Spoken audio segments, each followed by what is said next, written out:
In 1847, a short item appeared in the Charter Oak, a newspaper in Hartford, Connecticut.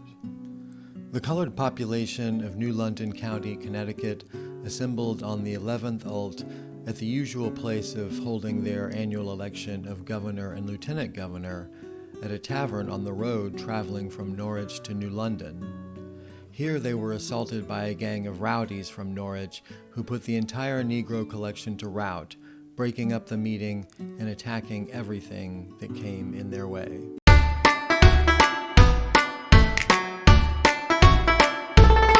The New England tradition known as Negro Election Day dated back to the mid-18th century when the states were still British colonies and Africans were still enslaved throughout British North America.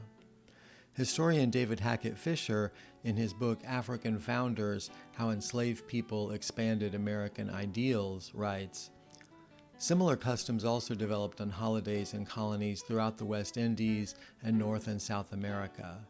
They often combined elements of a traditional Roman Saturnalia, when roles of masters and servants reversed for a day.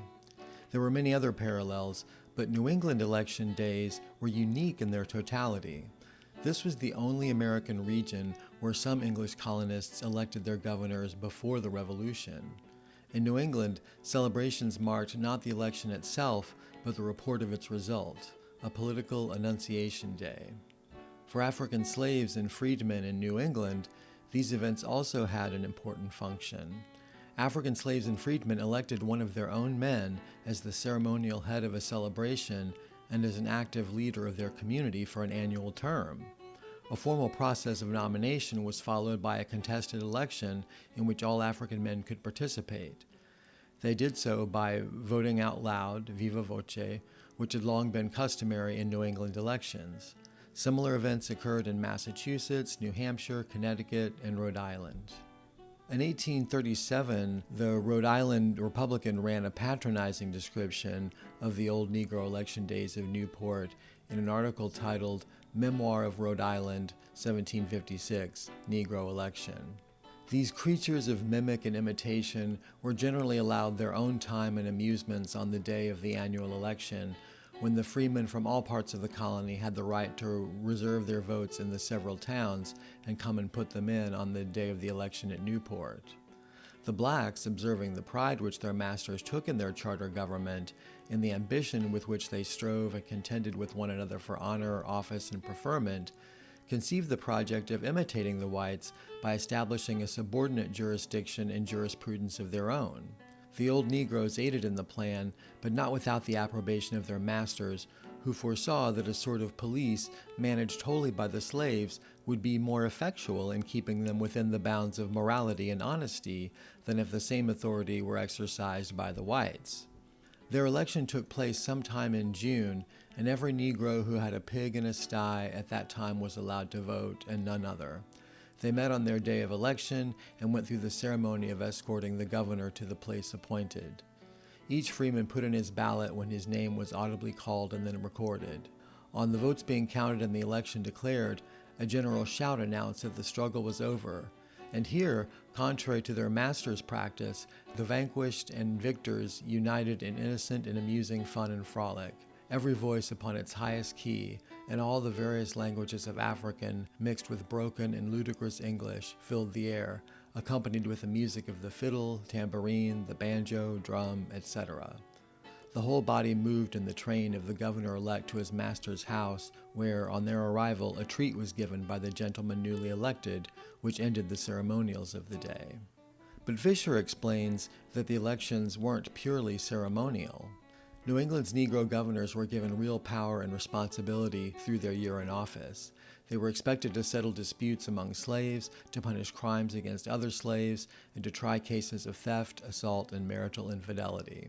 Governors organized court sessions, conducted trials, and authorized punishments such as fines, whippings, or the bastinado with the cobbling board, which was administered by an elective slave sheriff or constable. African New Englanders themselves controlled these events.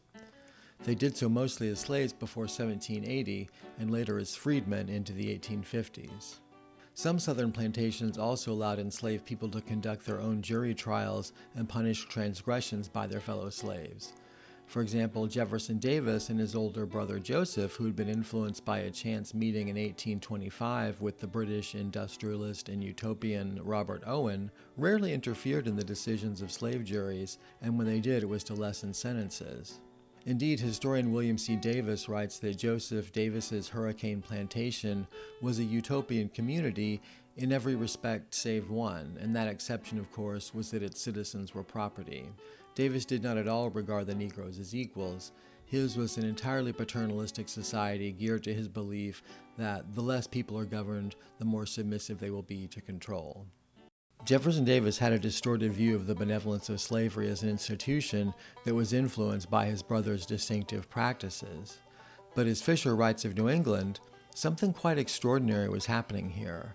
New England masters were sharing a measure of legitimate power and authority with African slaves in a way that went beyond ceremonial practices in other parts of the New World. Many other colonial cultures included festivals and holidays in which slaves were chosen to lead processions or preside over events. New England's Negro governors were different. Many of them actually governed. They were chosen in Negro elections that gave power to slaves and granted a measure of control over the conditions of their life in slavery. This power sharing also served the interest of New England masters in ways that were alien to systems of more arbitrary bondage. The Afro-Puritan tradition of Negro elections may help to explain why New England, while obviously not free of racism, as the Charter Oaks report makes clear, tended to be more abolitionist than the rest of the North and to enact universal male suffrage much sooner. It is also a clear, stark example of how culturally different New England was from the Cotton States and how it related to its much smaller African American population. As always, I've got additional context at my website. Click the link in the description below. And help this little channel keep growing by hitting that like button, subscribing, leaving a comment with your thoughts, and sharing with anyone who might be interested. Thanks for watching, and I'll see you in the next episode.